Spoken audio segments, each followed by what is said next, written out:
prietka mill-konferenza tal-esplużjoni tal-fidi xi privileġġ li nistgħu nisimgħu il-kelma tal-Alla, li nistgħu nifhmu il-kelma tal-Alla llum permezz tal-Ispirtu Santu biex inkomplu nersqu viċin tiegħu u biex inkomplu nistgħu nelbu id-dlamijiet. Alla għamilha possibbli u ta' iċċwievet lill-Knisja biex is-setat tal-infern ma jelbuwiex mingħajr l-Ispirtu Santu lanqas nistgħu nifhmu xejn mingħajru maħna xejn imma bih. Illum nistgħu narfu minnu Alla, nistgħu narfu x'inhi r-rieda tal-Alla u nistgħu nġibu nies oħra fid-dawl magħna għax Alla tagħna huwa dawl. Għalhekk illum ħanerħi ġismi sagrifiċċju ħaj lil mulej u nitlob biex Alla Missier Qaddis imlini bil-qawwa tal-Ispirtu tiegħek biex dak li ngħid ikun ġej minnek mit-tron tas-sema Missier Qaddis biex inkomplu nikbru flimkien fil-fidi biex inkomplu nirfsu fuq l-sriep u l-iskorpjuni mulej. Aħna nafu l-ġlid tagħna mhix mad-demm u l-laħam imma hija kontra l-ispirti mniġsa u grazzi li llum għamiltna denji biex nissieħbu mal-wirt tal-qaddisin mulej, mhux bis-saħħa tagħna imma bis-saħħa tad-demm imxerret tal-ħaruf tal-ħaj Ġesu Kristu. Grazzi Missier. Tkun irrida tiegħek mulej ibgħat l-anġli ħalli dawk li għandhom il-ġuħ u l-għaġġ tal-kelma tiegħek ituwielhom friska ir-revelazzjoni u ħajja fil-qalb tagħhom ħalli jkomplu jimxu fuq l-ilma u jġibu id-dlam taħt saqajhom. Norbot kull spirti imniġsa, kull spirti ta' distrazzjoni, kull spirti familjari norbothom u nibgħat in-nar Qaddis tal-Ispirtu Santu biex jaħraq kull arma msawra minn dan il-post biex ikun hawn rieda tas-sema biss f'isem Ġesu Kristu. Grazzi mulej, tiegħek huma l-qawwa, is-saltna u l-glorja għal dejjem ta' dejjem f'isem Ġesu. Halleluja. Thank you, Father. Grazzi Missier.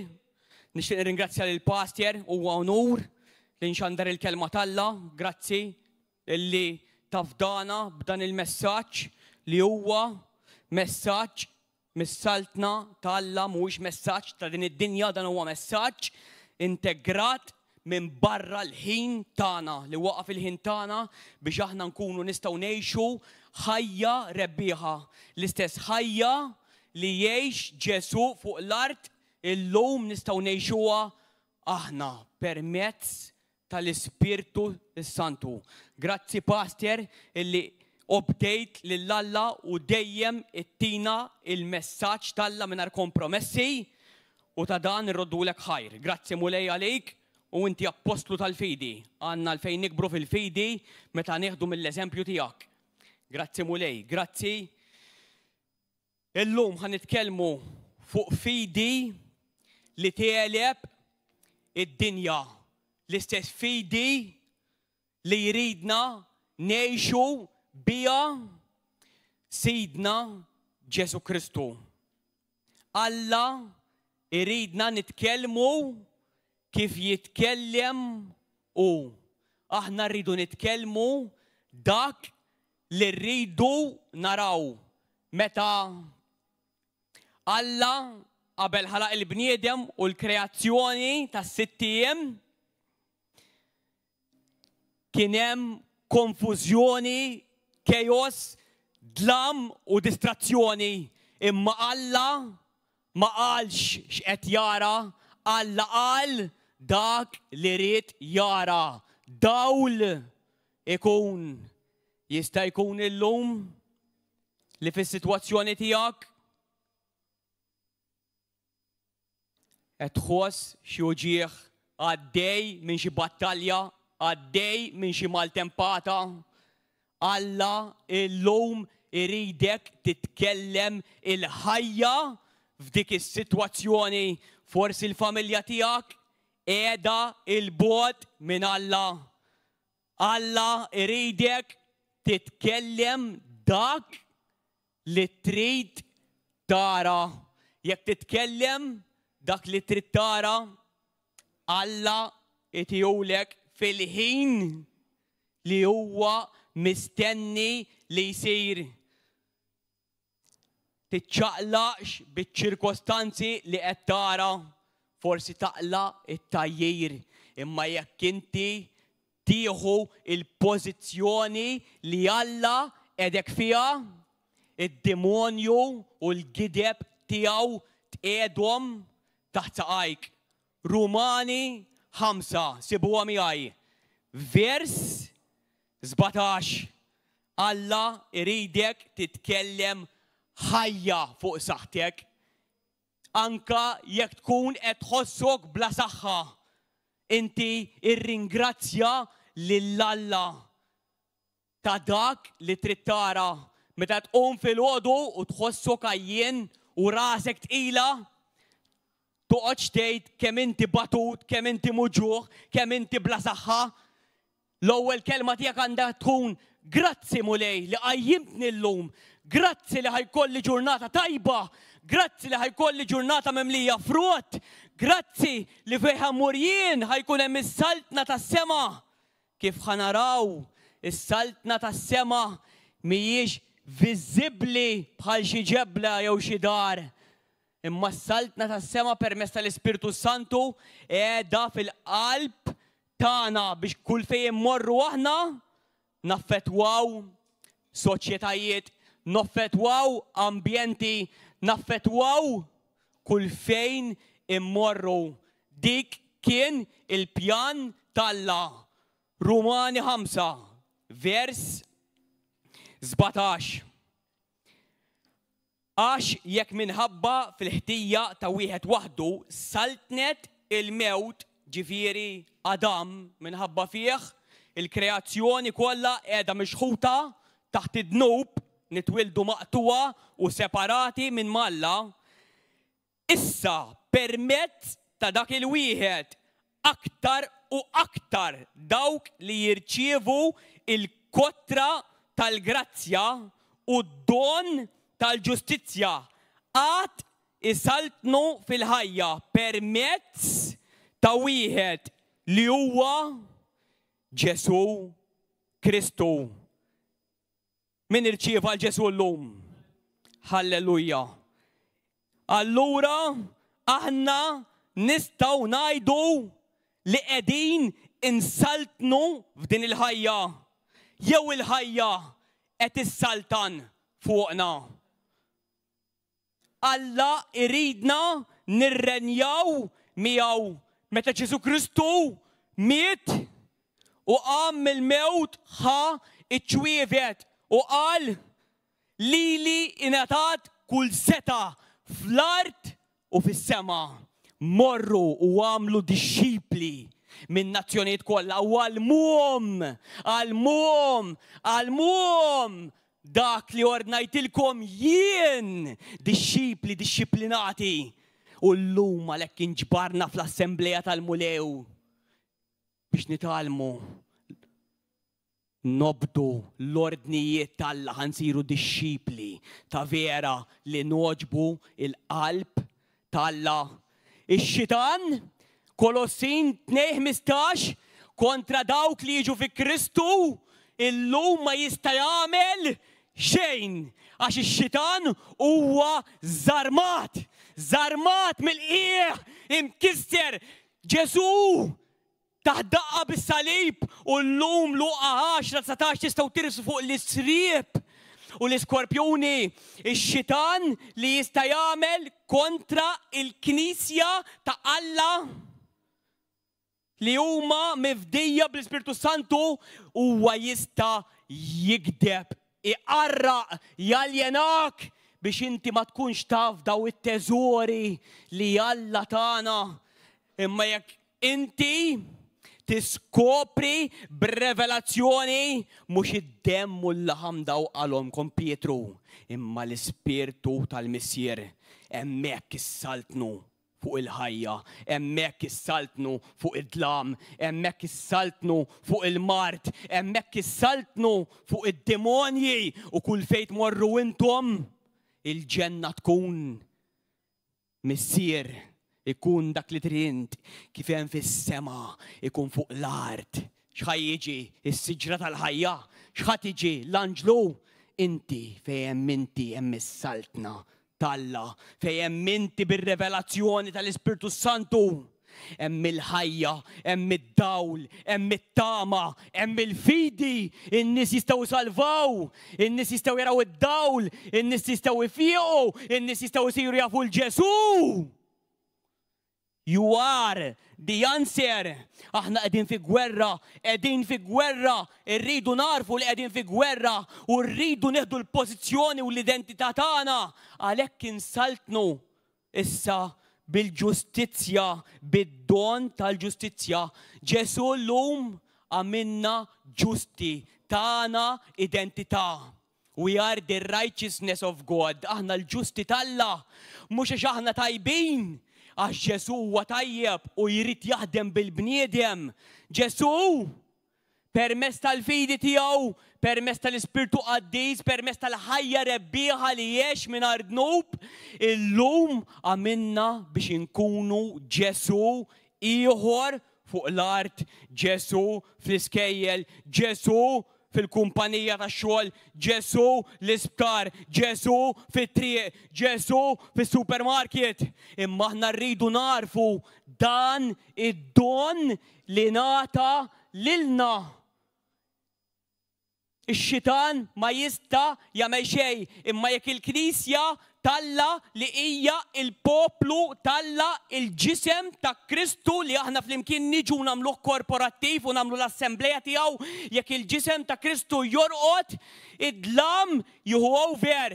Imma Alla qatt ma tilef u mhux ħajitlef issa bil-Knisja rebbieħa tiegħu.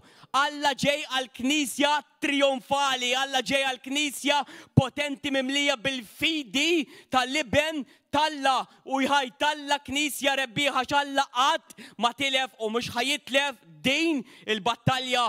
Il-Knisja il-veru li Alla jaf min huma individwalment ħajjikbru fil-qawwa. Nies li jafu li s-saħħa li mhux ġejja minn għandhom imma ġejja minn għand l-Ispirtu Qaddis ħajjiddu daqs il-kwiekeb li hemm fis-sema u biex kewba tiddi madwara irid ikun id-dlam u fl-2025 dlam ċappa.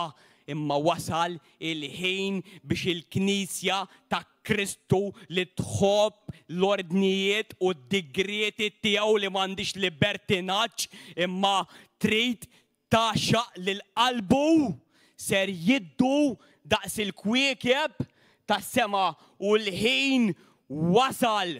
Il-ħin wasal. Il-ħin wasal. Iċwievet li tagħna Ġesu li s-setat tal-infern mhux ħajelbuha waslu biex joktru u jikbru meta ulliet Alla jaslu biex jarfu dawn id-doni li hu tagħhom. Rumani 8 vers 19-23 il-kreazzjoni kollha qed tistenna il-manifestazzjoni ta' ulliet subien u bniet. Is-siġar qed jistennewna wkoll. Il-klieb qed jistennewna wkoll. L-annimali qed jistennewna wkoll biex inħabbru l-messaġġ tal-Alla, biex ninterċedu u nkissru l-vleġeġ tal-għadu, biex konna nipprevjenu milli persuna kristjana llum l-istess 9/11 jiġi sparat fuq il-Knisja tal-Alla, l-interċessuri jridu jqumu, l-evanġelisti jridu jqumu, l-apostli veri jridu jqumu. U jridu jieħdu l-pożizzjoni tagħhom ma nistgħux nieħdu lill-Alla for granted. Jiena mhix jagħtaw biex inħabbar xi prietka biex nara xi l-widnejn jagħtaw biex inqajjem is-soldati tal-Alla. Għalhekk biss ġejt illum. Jiena nħobb il-Alla. Allura ħan nirrispetta lill-bniedem. Jiena nibża minn Alla mhux ħanawweġ il-messaġġ tiegħu.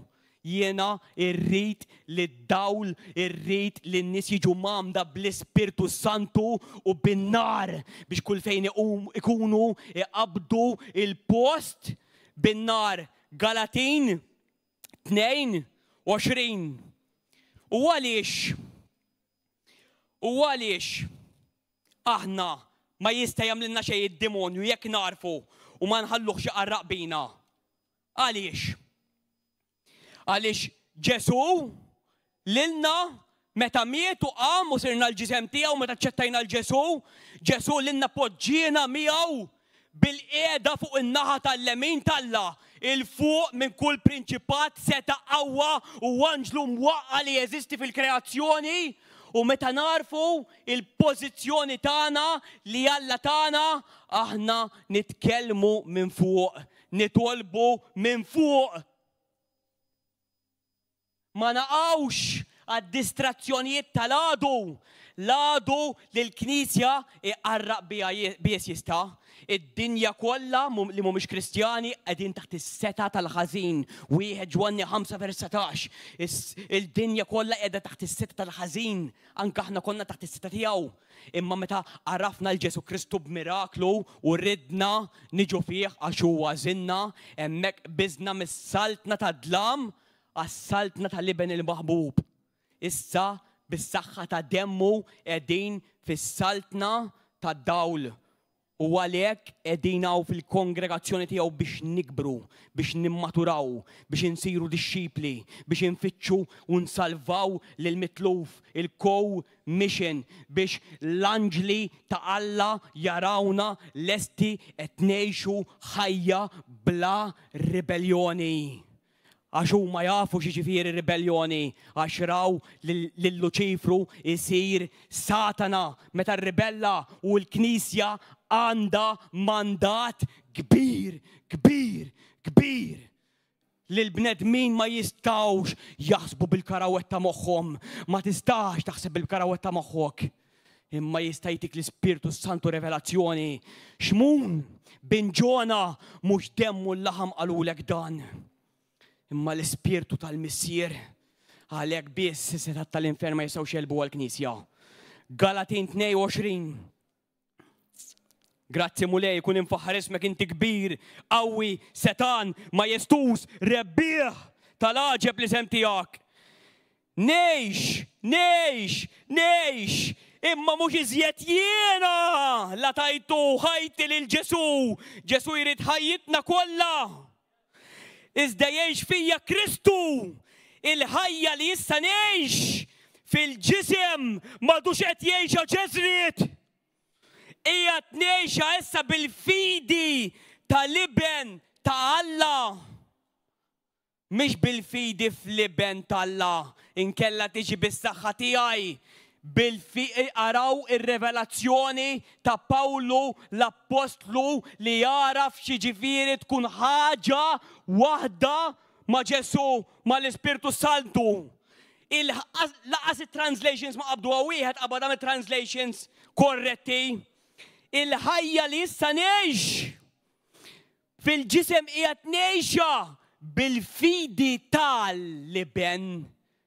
Mhux f'liben tal.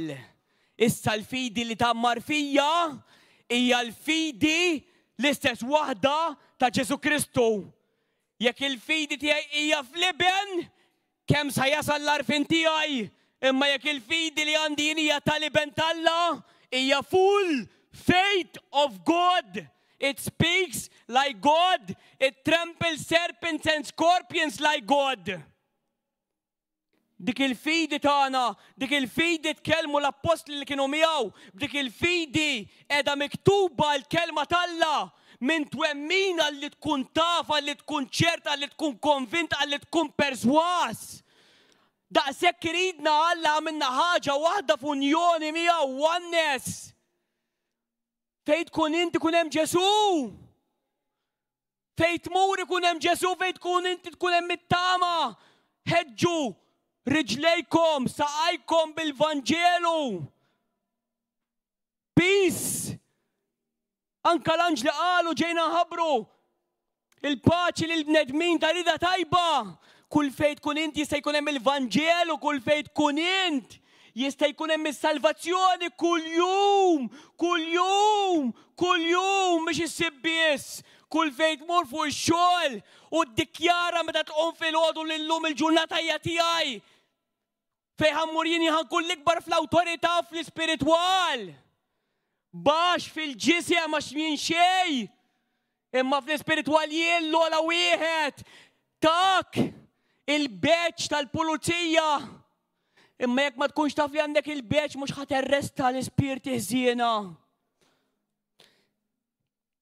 Għandek id-dritt u s-seta minn Alla. Jekk pulizija ma jeżerċitax l-awtorità li ngħata, il-ħażen u t-toqol se jibqgħu fil-komunità. Uża l-ordni li takalla. L-armi tagħna iġarfu l-qawwiet ta' dlamijiet, iġarfu l-fortizzi. Kif meċa Ġesu nimxu aħna nieqfu lil ħażin. Il-ġlieda tagħna mhux mad-demmu l-laħam ma naqgħux għat-tentazzjonijiet tal-ġisem. Il-ġlieda tagħna hija kontra l-ispirti mniġsa li jamru fil-wisa ta' smewiet. Li qegħdin tazza għajna meta narfu li qegħdin imqajma ma' Ġesu bil-qiegħda miegħu fuq in-naħa tal-lemin talla.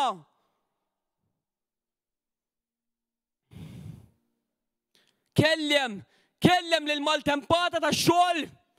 Iddikjara li ħatmur u Alla ħajtik persuna li ħatkellema fuq Ġesu llum u vera ssir. Meta toħroġ mid-dar, jekk Alla jarak ma ħadd xejn mhux ħajtielek.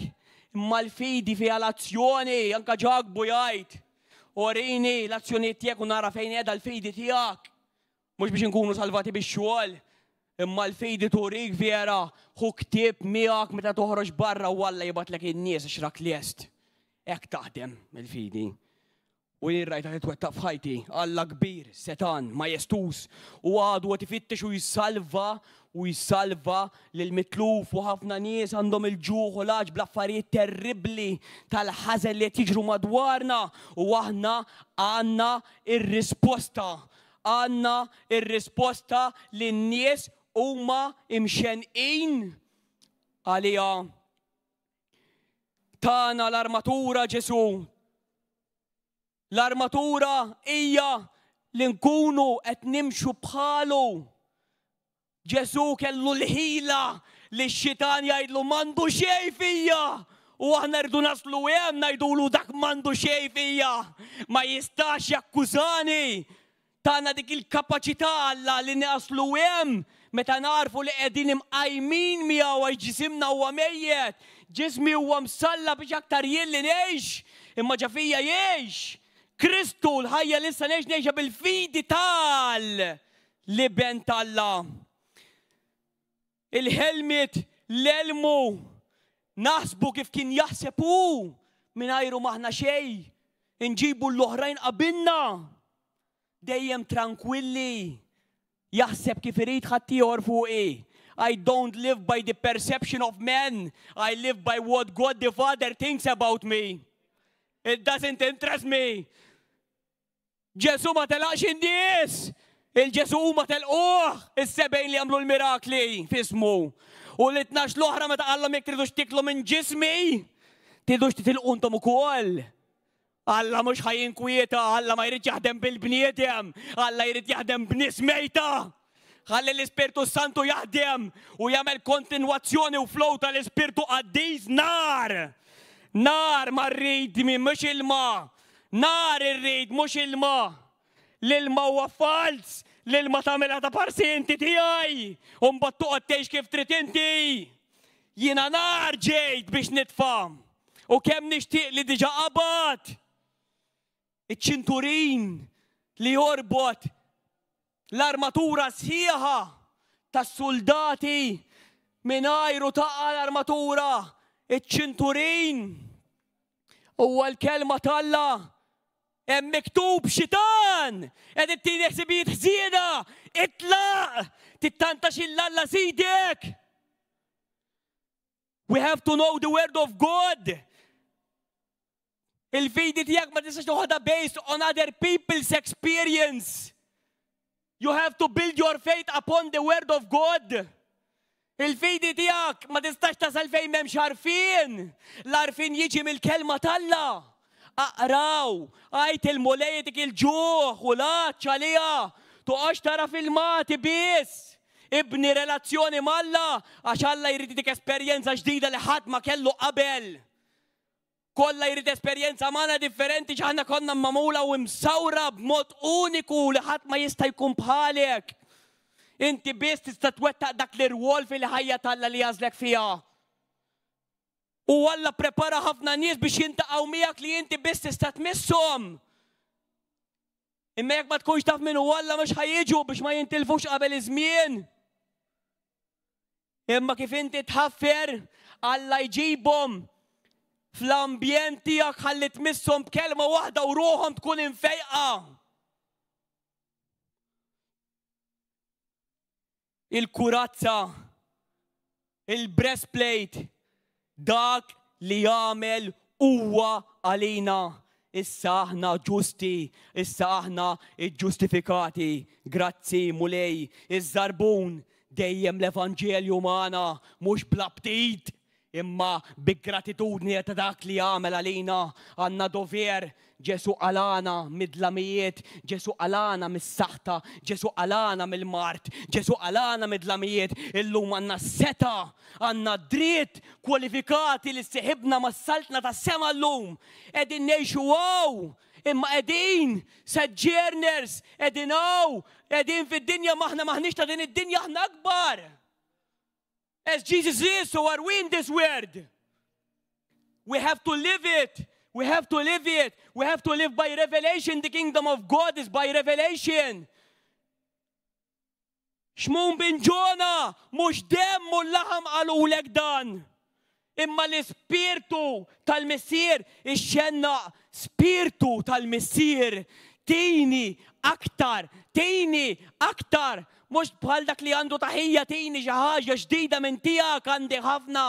Għandi ħafna għasaw 5% fid-dinja mill-li hemm fis-sema.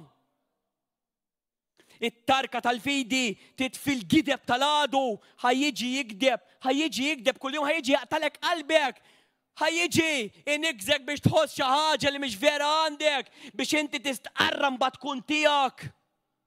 He is a liar, he is the father of all lies. Edinaw biex nitalmu, edinaw biex nikxfuh.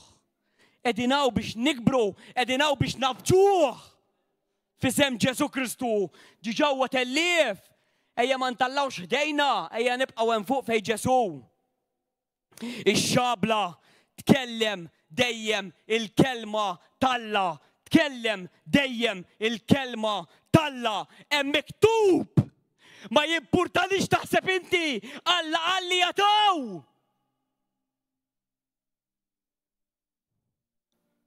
Alla għalli li jien infejjaq. Alla fejjaqni. Jista' jgħid li jrid ir-rapport tat-tabib. Tista' tgħid li trid l-X-ray u l-adma. Jiena nfejjaq. Ġismi mimli bir-refużjoni tad-dem ta' Kristu. 7. Itolbu kontinwament. Itolbu. Pray without ceasing bil-lingwi. Itolbu għall-aħwa tal-pajjiżi, tal-Afrika, tal-Asja, tal-Arabja. Għaddejjem minn persekuzzjoni kontinwa. Ejja ma neħdux l-affarijiet for granted fil-punent. Għax ħajkonna kontabilità kbira quddiem Alla. U għajja nitolbu ħtiġijiet tal-Knisja kull-jum. Ma neħdux l-affarijiet for granted. Issa seħibna ma' Kristu tajniħ ħajjitna u tana ħajtu kollha saħna tajniħ kollha tana. Mhix bil-fidi biss imma din nafuha. Halleluja. Għandi 4 skritturi. Ara kif kelmu l-apostli, hekk iridu nitkellmu aħna. Ħanaġġilhom imma min irid jiktibhom, ħantihomkom. Mill-istat li temmen għal dak li taf li jint ċert fidi. Din il-fidi tal-Alla, din il-fidi ta' Ġesu. 2 Korintin 5, vers 1. Aħna nafu li jekk l-amara tal-art, ġifieri ġisimna jiġġarraf, għandna dar oħra mamula mis-sema minant Alla li hija l-dejjem. ċert kien nafu. Atti 13-38. Irridkom tkunu tafu. Inti taf li permess ta' Ġesu biss hemm il-maħfra ta' dnubiet. 1 Korintin 3-16. Ma tafux li intom it-tempju tal-Ispirtu Santu tafu. Wieħed Pietru 18 kun naf li inti ma ġejtx mixtri bid-depp u l-fidda imma bid-demm prezzjuż ta' Ġesu Kristu. 2 Korintin 13:5 eżaminaw lilkom infuskom jekk intomx fil-fidi tafu li Ġesu Kristu jinsab fikom. Wieħed Ġwanni 5:15 aħna nafu li huwa jismana, dejjem jismana, meta nitolbu skont ir-rieda tiegħu. Wieħed Ġwanni 4:13 aħna nafu li ngħixu fih għax huwa tagħna l-Ispirtu tiegħu. Kun nafhom, kun ċert għax vera daw l-affarijiet anke jekk ma tħosshomx. Rumani 8:29 aħna nafu we are certain li kollox jaħdem għall-aħjar għal dawk li jħobbu lill-Alla, f'kollox jaħdem fit għall-ġid tagħhom. Wieħed Ġwanni 5:13 qed nikdbilkom biex ngħidilkom li min għandu liben lil Ġesu tkunu tafu li għandkom il-ħajja eterna. Wieħed Korintin 15:58 kunu għafu li l-ħidma tagħkom fil-mulej mhijiex għal xejn. Taqtawx qalbkom. Halleluja. Thank you Jesus. Mark 5 vers 35 hawnhekk ħanaraw the master of faith, the author of faith, l-awtur tal-fidi, dak li jibdija u dak li spiċċaħħa. Ħanaraw f'din is-sitwazzjoni kif aġixxa Ġesu biex jibqa' fil-fidi biex il-miraklu jissieħ u dawn l-affarijiet irridu napplikawhom aħna speċjalment jekk ma nkunux mibnija f'ċertu areas f'ħajjitna.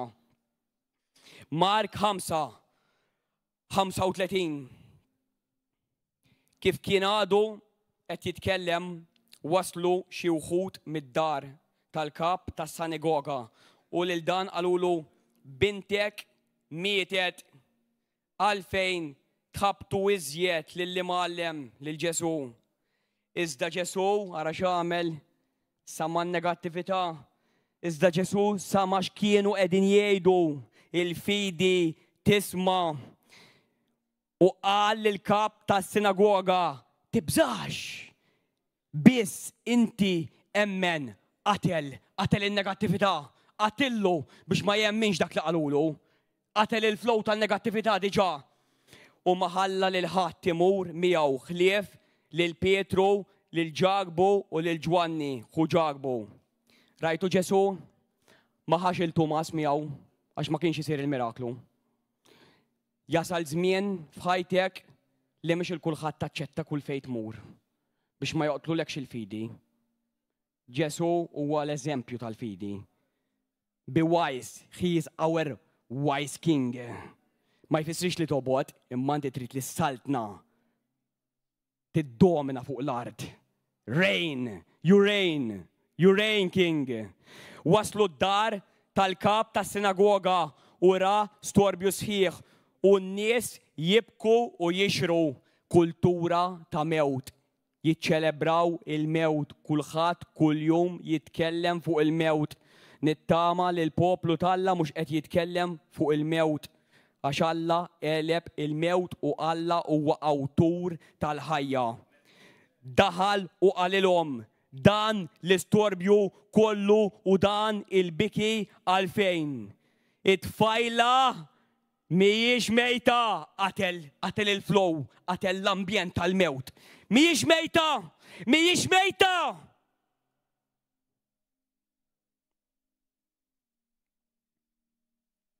Imma rieqda, bum, rieqda.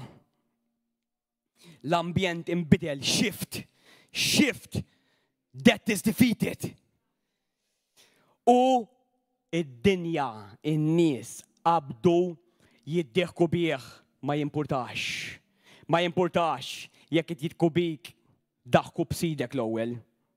Don't worry, be happy. imma hu keċċihom ikoll barra! Il-barra! Barra! Keċċihom barra! Keċċihom barra! Qed jisirqulek il-fidi! Keċċihom barra tiwaqgħu fid-drogi! Keċċihom il-barra tiwaqgħu fix-xorb! Keċċihom il-barra tiwaqgħu fiż-żina! Keċċihom il-barra tiwaqgħu fil-gossiping! Qed twaġġawli qalbi! Keċċihom il-barra! Imbeda! Eħx ħajja li toġob lili! ħa miegħu il-missier tfajla u lill-omma u lil dawk li kienu miegħu u daħal fejn kienet it-tfajla.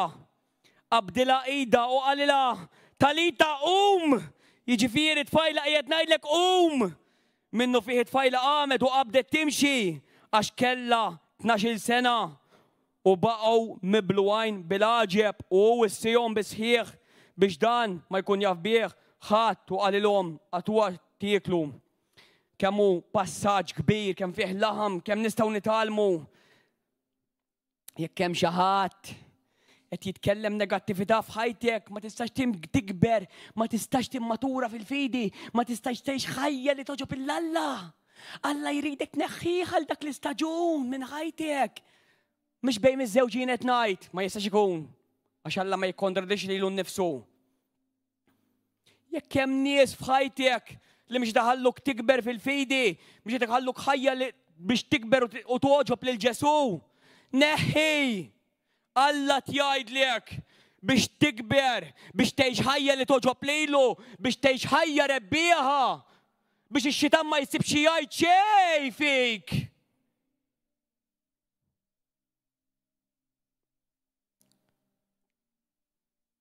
Negattività joqtol il-mirakli. Nies jitkellmu ħażin jiġu miegħek biex evanġelizzaw. Illum il-ħadd ma ħajtina Alla. Le! Għajd minn qabel, Alla ħajlaqqani man-nies, Alla ħajtini favur man-nies, Alla ħajtini ċafetta sopranutara fil-qalb tagħhom, ħajtini favur, ħajtini l-kliem l-Ispiritu tal-Missier ħajtkellem minn ġafija. Tkellem ħajja, titkellem qatt mewt. Tkellem kif kien jitkellem Ġesu, tkellem dak li trid tara daw li kun. Mark 5:25 waqt li Ġesu kien sejjer biex iqajjem il-din it-tifla mill-mewt għalkemm kienet mejta ma qalx li hija mejta ma hija rieda għax rid jagħmel dak li rid jara. Kien hemm mara li rrid tmissu, il-mara tan-nixxija tad-demm li tobba nefqula ġida kollha u ġitar. Iżda din il-mara qalet semet b'Ġesu. Vers 27, Mark 5 l-istess passaġġ. Semet b'Ġesu. 1. Meta semet b'Ġesu ġiet qalb il-folla resqet minn warajh u messitlu l-mantar għax qabel messitu qalet. 3. Semet, qalet, misset. Il-kelma tal-la da tiflowja, il-kelma tal-la hija Ġesu Kristu. Il-fidi tagħna hija Ġesu Kristu. Semet, qalet, misset. Jekk immissim qar il-mantar tiegħu nkun infejqa. Illum Alla du jfejjaq. Illum għadu Alla jeħles. Illum Alla għadu jkabbar, għadu jedifika. Għadu jagħti r-revelazzjonijiet bl-Ispirtu tal-Missier. Jekk immissim qar il-mantar tiegħu nkun infejqa, f'daqqa waħda tnixxija tad-demm waqfitilha. Illum qabel ikollok is-sintomu telaq, tista' tgħid qed nisma' l-kelma tal-fejqan u tgħid illi ħanixbor dik il-kelma u l-anġlu jtijilek u tkun infejjaq. Alla jgħid magħna, Alla jgħid fostna, Emmanuel. God is with us. It-tnixxija tad-demm waqfitilha u ġewwa fiha ħasset li kienet fieqet mill-marda tagħha Ġesu minnu fih intabaħ bil-qawwa li ħarġet minnu u dar lejn il-kotra minn misli l-mantar. Id-dixxibli tiegħu qalulu qiegħed tara dawn in-nies kollha jrossu madwarek u tistaqsi minn misni. U beda jħares madwaru biex jara jilmaħx lil dik li kienet għamlet dan. Imbagħad il-mara tirtod bil-biża għax għarfet x'kien ġrala, restħet, inxtetħa f'riġleħ u stqarritlu for. Semet بجسو اللي يفيق، جسو عضو يفيق. قالت اللي هيك مسوا انفيق اللوم تستا تسمع الكلمة الله وتفيق وقت اللي نباتها فوقكم. وقالت امسوا ملا انت مس الكبسو السبيرتو الحية اللي قد ندفع. وورا تستمونيانسا عشي استقرت له شكين جرالا انشتف رجليه واستقرت له وسوى كله. بنتي قال لها الفيدي تيك فيقتك. ازيس وليدي يا الله الفيدي تاعكم فيقكم، الفيدي تاعكم تقلب الدنيا. متى 14 بيترو السيد را للجسو فوق الالما فيرس 22. متى 14 فيرس 22. ومنه فيه جيل الشيب تاعو يتلاو فوق الدايس او يمروا قبله الشات ليهور ساكيم يبات للناس ورا اللي بات للناس تلا وحده فوق الوليب بشيتلوب شخين صار في الاشياء كنادو ام فوق وحده. الدايسة كانت ديجا في نفس البحر تتخابط مع الموج اشكالهم الريح كونترا تاعهم. في الربع صارت الليل مار لين البحر لين النهر تاعهم ماشي فوق البحر. ومراوخ ماشي فوق البحر وتوروا دان شي فانتازما قالوا وقبضوا يايتوا بالبزا. ازدقوا منه فيه كلمة وقال لهم عملوا القلب ين مش داك اللي كنت قال للمارتا. قالت له هي ما لا يرجع يقوم في الاخر قال لا ين مش داك اللي هنكون ين وسا. الله هو دايم بريزنت عشان الله يجي برا الحين احنا قاعدين مقفولين في الحين. الله ياف ش هيجري لك 10 ايام اخرى عليك تتدخلوا اللوم عليك تريد تنفتح اللوم يك تستيدنوا في السيتواسيون تياك يكرا لي هيجري لك شي حاجه 10 ايام اخرى الله يكسرها عليك. الله يريد يفتش ويسالفا للمتلوف انكا للداوك اللي قاعدهم ما تشتاوش. الله ياف الفطور تياك ويك تدخلوا في حياتك تعيش حياة ربيها حياة لتوجب لله الفوق من الديموني الفوق من السبيرتي منجسا. عملوا القلب ينو تبزوا شين. ويجا بيترو وقال له مولاي يكو انت اردنالي نجي هديك فوق الالما.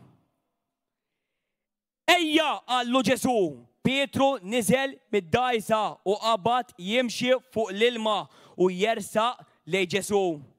بدا يمن بيرسونا تفيق بيرسونا تغتامة بيرسونا تكون مملية فيدي في الكونغريغاتسيون تالا تخرج برا في الدنيا مع الناس اللي ما يعرفوش لله.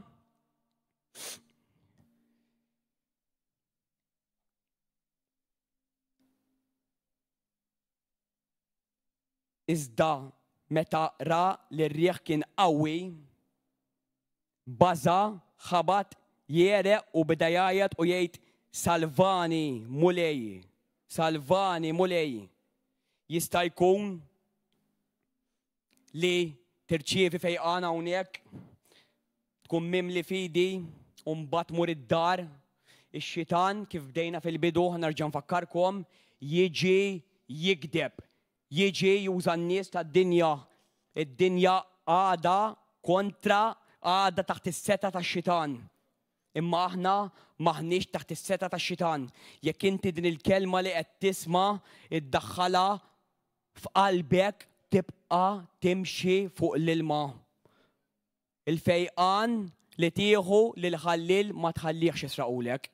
ياك تخوص تنجيزة في ذاك البوست اللي فيت ابقى الدكيارة الفيقان. جراتسي جسولين نفيق بالجريه تياك. جراتسي مولاي اللي انت تريد نفيق. احنا نعرفوا اللي جسو يريدنا نفيقين صار الكابوليات qabel is-salib biex aħna nibqgħu infejqin. Huwa oġbu jarfa' dnubiet u jsir saħta għalina biex aħna nkunu mimlija saħħa, nispikkaw u nixħalu dawl fis-soċjetà.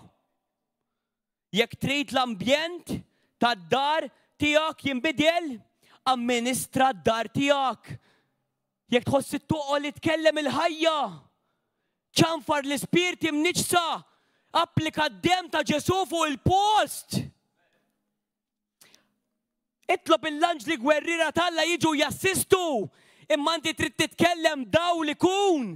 Jekk torqod fil-battalja, jew ma temminx li l-ispirti jeżistu, u ma jeħdu pjaċira x-xorta ħajjiġu, ma tagħmilix eżenti l-battalja billi ma temminx. We have to be constantly awake. Ġesu f'Mark 8 vers 22 jagħmel miraklu ieħor sorprendenti li jekk ma toqgħodx attenta d-dettall laqqas tinduna x'għamel. Ġesu mar Betesda pajjiż mimli ebbusija tal-qalb raw ħafna mirakli u xorta ma rridux jemmnu. U Ġesu ra raġel u flok fejqu f'Betesda qabad lama minn idu u ħadu barra mir-raħal. Jekk Ġesu kellu bżonn jagħmel dawn l-affarijiet biex ifejjaq kemm aktar aħna jekk xi ħadd jibda joqtlinna l-ambjent tagħna bi kliem negattiv, bi kliem li joqtol minflok jagħti l-ħajja. Dawn huma affarijiet li rridu nitalmu. Matthew 8 minn vers 5 fidi li tuġob lil mulej iċ-ċenturjon. Allu daħal Kafarnaw u resaq fuq u wieħed ċenturjon jitolbu bil-ħerqa u jgħidlu Sinjur, id-dar għandi l-qaddej mixħut u mifluġ u batut wisq. Allu Ġesu niġi jien infejqu. Sinjur allu ċenturjon. Ara l-fidi ta' dan ir-raġel. Ma jistħoqlix li tidħol taħt is-saqaf tiegħi, iżda int ordna biss b'kelma u l-qaddej tiegħi ifieq. Għax jien ukoll bniedem taħt is-seta għandu s-soldati taħtu. U jien stess għandi s-soldati taħti li l-wieħed ngħidlu mur u jmur, lil ieħor ngħidlu ejja u jiġi. Lil sir ngħidlu għamel dan u jagħmlu u Ġesu baqa' mistaġeb meta sama dan u qal lil dawk li kienu mixja warajh tassew ngħidilkom f'ħadd minn Iżrael ma sibt fidi bħal din kemm noġbuh il-Alla meta jikkmandana xi ħaġa u nobduh. Aqtaħħa minn ħajtek dik il-ħaġa xi twaġġak toqtlok. Għamel hekk ħatikber. Rażżan lilek innifsek għalissa. Oqgħod isma' l-kelma, oqgħod ma saqajja lissa isma' l-kelma ħatikber. Ħalli meta jasal il-waqt jien noħorġok u l-ebda demonju ma jaqalak. Mark 9 din mhux ħanaddeh kollu għax il-bieraħ rajnija mal-pastor u spjega kif dak ir-raġel kellu l-liben u d-disċipli tiegħu ma setgħux ineħħuh lil dak l-ispirtu mbikkem. U dak ir-raġel qallu jekk tista' u Ġesu qallu jekk nista' qallu. Kollox possibbli qallu Ġesu għal min jemmen. Dak il-passaġġ Ġesu qallulu għalfejn ma sanix inneħħuh. Qallu dan ma jitlaqx jekkux bis-sawm u t-talb. 5 versi wara hemm għaliex ma setgħux joħorġu lill-ispirtu. Waslu Kafarnahum. Mark 9 vers 33. U meta kienu d-dar staqsihom għax Ġesu jaf kollox fuq kulħadd. X'kontu qegħdin titħattu bejnietkom fit-triq? Iżda huma baqgħu siekta għax fit-triq kienu għadu jitħattu bejniethom fuq min kien l-akbar. jiena jużani iktar minnek il-mulej. Jiena il-mulej ma jista' jagħmel xejn jekk ma mmurx jiena. Imbagħad qatt bil-qiegħda sejjaħ l-12 u qalilhom jekk xi ħadd irid ikun l-ewwel wieħed għandu joqgħod wara kulħadd u jkun għaddej ta' kulħadd. U resaq leħ tfajjel xkejken qiegħdu f'nofshom ħadnu bejn dirajħu qalilhom kull min jilqa' wieħed minn dawn iċkejknin minħabba ismi ikun qed jilqa' lili u min jilqa' lili ikun qed jilqa' mhux lili imma lill-Missier li bagħatni. Is-sawm u t-talb irrażnu lill-ġisem għaliex bdew jikkumparaw ruhom bejniethom mingħajr ma nsalbu lill-ġisem mhux ħanejxu ħajja li toġob lill-Alla. U x-xitan peress li huwa legalist ħajġib l-azzjonijiet li aħna naqgħu fil-ġisem u jtina l-kundanna imma l-dawk li llum huma fi Kristu Ġesu u jafu li żbaljaw jistgħu japplikaw id-demm u m'hemm l-ebda iktar kundanna għalihom il-dawk li jridu jiexu u juru indiema ġenwina. Indiema ġenwina li Ġwanni l-Battista Alla mhuwiex kliem fieraħ uruni frott ta' dik l-indiema. Jgħid Ġwanni l-Battista. Mhux kliem fieraħ ejja ndiemt u nibqa' nagħmilha, irrid nara l-frott. Mela l-indiema ħatamel il-fidi, l-indiema ħatamel l-imħabba, l-indiema ħatamel is-sliem, l-indiema ħatamel is-sabar, l-indiema ħatamel il-paċenzja. L-indiema fija frott, ma fijiex ritratti fuq il-Facebook. L-indiema fija laqda, ma fijiex shows u minnu l-akbar bejnietna fis-saltna. Fluqa 5, Ġesu jitla ħdej Pietru u qallu ħanerġa' noħroġ miegħek biex tistat. Qallu għamilna lejlu ma qbadna xejn. Qallu Pietru waddab ix-xibka. Meta jgħidlek Ġesu waddab ix-xibka tiddubitax għax ġejja ħasda kbira. Il-kelma talla jekk batta biex issalva meta mort evangelizza mhux ħadd tiġi lura vojta. Imma xi darba ħatamel siġra tal-ħajja, siġra tibda minn żerrija u l-kelma talla hija żerrija. Ibqa' tlob għalihom u għajdlu grazzi lill-Alla bħalma għamel Alla lill-Missier. Mhux jekk trid tqajmu lill-Lażru. Grazzi Missier, Lażru oħroġ! Ma jgħidlu jekk trid! Hija dejjem ir-rida tal-Alla li jrid. Hija kwistjoni jekk trid inti mhux jekk irid Alla x'Alla dejjem irid.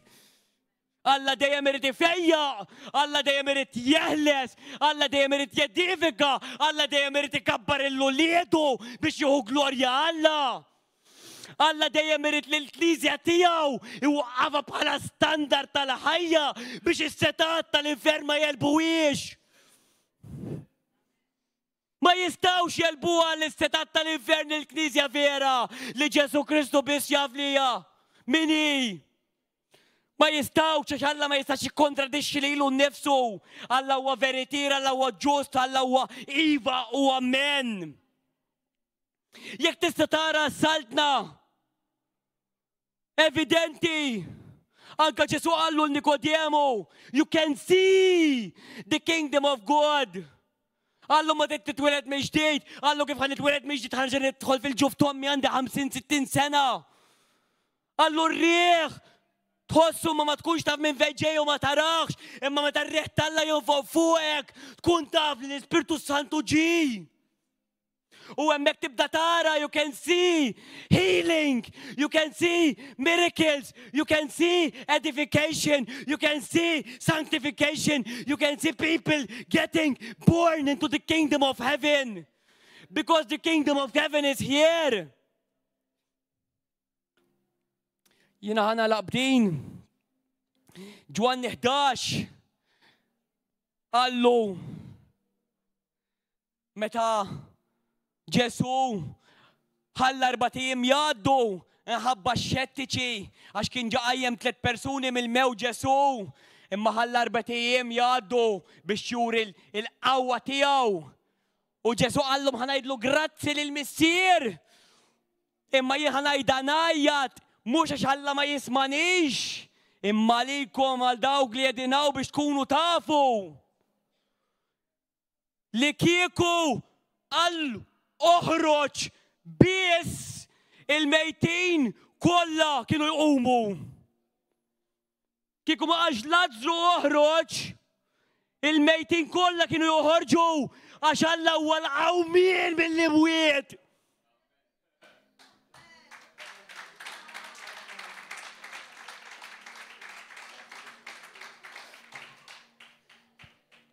Għalhekk meta Ġesu jaħtaf il-Knisja ħajja tiegħu għax Ġesu ħall kollha fuq is-salib u ma tistax il-ġisem li huma waħdini miegħu jarġa' jgħaddi mill-korla talla. Għalhekk ħajkun hemm tromba għax it-tromba hija ismek. Għallu Ġwanni itlaw fuq ħanorik xi jmiss wara dan. U ġi fit-tribulazzjoni. Rebecca, Celsina, Mariella, Dominik, Lorenz, Stevie, itlaw fuq. Għanorik xi jmiss wara dan. Imma l-kburin, l-insolenti, il-sufjettar li qed ikissru l-ġismi ħajkollhom jgħaddu mit-tribulazzjoni l-kbira għax ser jinstabu mingħajr żejt u qed jitkabru fuq id-dixxiplina ta' Alla il-ħaj. Illum flimkien edinaw hija rrieda ta' Alla li ħadd ma jintilef laqas l-ikbar għadu tiegħu la salva Pawlu l-Apostlu li kien joqtol lill-Knisja. Għallu Pawlu qed tibpersegwita lili. Daqshekk aħna ħaġa waħda ma' Ġesu. Jekk hemm xi ħadd qed jgħajrek mhux lilek qed jgħajjar imma lil Ġesu. Jekk hemm xi ħadd qed jattakkak mhux lilek qed jattakka imma lil Ġesu. Għad toħodha personali. Għad temmen il-gidba tax-xitan biex iwaqqak min-naħa tal-lemin talla u jdaħlek fir-ren tal-karnarità tiegħu. Għax hemmhekk biss jista' jirbaħlek ix-xitan. Ix-xitan għajjur, ix-xitan tellif, ix-xitan żarmat. Sidna Ġesu Kristu żarmaw, qaċtu, belħu, kisru, farku, ġidmu, kaxkru mal-art. Alla rebbieħ. Temnux il-gidba tax-xitan. Ix-xitan ħajjikdeb fejn m'għandek xerfien. Tħallih iwaqqak mir-relm tal-lemin talla. Aħna qegħdin fuq llum, aħna qegħdin fuq il-prinċipati, aħna qegħdin fuq is-setat, aħna qegħdin fuq it-tronijiet, aħna qegħdin fuq il-qawwiet, aħna qegħdin bil-qiegħda ma' Ġesu. Efesin 2 vers 5. U llum nissiltu nitqabdu t-taqbida tal-fidi mhux għax telliefa. Imma x'għandna l-qawwa fuq ix-xitan, għandna l-qawwa fuq id-dlam, għandna l-qawwa fuq il-mart. Tħallix bniedem dajjef idaħlek fl-ispirtu aw fil-karnalità. Tħallix iwaqqak mill-ispirtu, ħallih jagħmel ir-rieda tax-xitan. Tiġġarrax miegħu għax ix-xitan juża nies biex ikisser il-ġisem ta' Kristu. Il-ġisem ta' Kristu huwa teddida għax-xitan, huwa teddida għad-dlamijiet, huwa teddida għall-prinċipati, huwa teddida għas-setat kollha. Huwa l-ogħla organizzazzjoni il-ġisem ta' Kristu. Irridu nieħdu l-pożizzjoni tagħna għall-ġustifikazzjoni fi Kristu. Ħalli inwettqu il-pjan ta' fej Alla edna kull wieħed u waħda minna u nifirħu b'xulxejn. Aħna kollha membri r-ras ma jistax jgħid il-seq m'għandi bżonnok. Il-widna ma tistax tajt il-lidej m'għandi bżonnok. Il-ħalq ma jistax jgħid l-istonku m'għandi bżonnok. Aħna għandna bżonn xulxejn u Alla apposta minna hekk biex ma nqogħdux nitkabru u niġu flimkien. Kien hemm wieħed biss ġisem perfett li huwa Ġesu Kristu. Imma meta kollha niġu flimkien u nagħmru flimkien, namlu l-ġisem kbir, globali, qawwi, glorjuż, majestuż ta' Kristu. Nirringrazzjaw lill-missier illum. li qegħdin hawn, li qegħdin nisimgħu l-kelma tiegħu, li qed nieħdu l-erf tal-kelma tal-Alla, li qed nikbru flimkien u ma niġux u ma neħdux for granted li nistgħu nintaqgħu. Il-Pakistan joqtluhom, l-Iran joqtluhom, iċ-Ċajna joqtluhom. Demorru taħt l-art. Ejja nifirħu li nistgħu nikbru u ma neħdux for granted. U nejxuh, ejja nejxuh il-messaġġ, nejxuh ħalli l-fidi li Alla tagħna teleb lid-dinja. Ġesu diġà eleb lid-dinja u aħna qelibna id-dinja miegħu. Min jidħol fis-saltna tal-Alla u jitwieled minn ġdid illum stess huwa ikbar mill-ikbar profeta tat-Testament il-Qadim għalilna Ġesu. Min jaċċetta l-Ġesu qed jismana online, Alla irrid itik natura ġdida, irrid isalvak, irrid jagħmlek iben, irrid jagħmlek bint tiegħu. Jekk inti taċċetta lil Ġesu f'qalbek, taraf li Ġesu Kristu miet għadnu bittijak mar fuq is-salib apposta għalik individwalment ċerred demmu kollu biex inti tkun maħfur u titolbu maħfra, Alla jaffillek dak il-ħin stess. Istiednu u għamlu sidek u salvatur. U Alla itik natura ġdida bl-Ispirtu Santu minnu fih. U ismek jinkiteb fuq il-ktieb tal-ħajja. Aħna nistidnukom biex tiġu hawnhekk għandna priedka oħra fis-7:30, is-sitt priedka tal-konferenza tal-fidi għandna għada l-ġimgħa wkoll minn filgħodu mid-9 ta' filgħodu sas-sija u għandna filgħaxija wkoll. Ejjew ħatintlew bil-fidi għax Alla irrid jużakom, Alla irrid idejk, Alla jrid saqajk u Alla jrid il-ħalq tiegħek. Għax Alla mingħajr il-bniedem ma jissemej xejn, imma meta l-bniedem jissottometti għar-rida tal-Alla, l-esplużjoni tas-sema biex id-dinja issib id-dawl tkun tista' sseħħ permezz ta' Sidna Ġesu Kristu.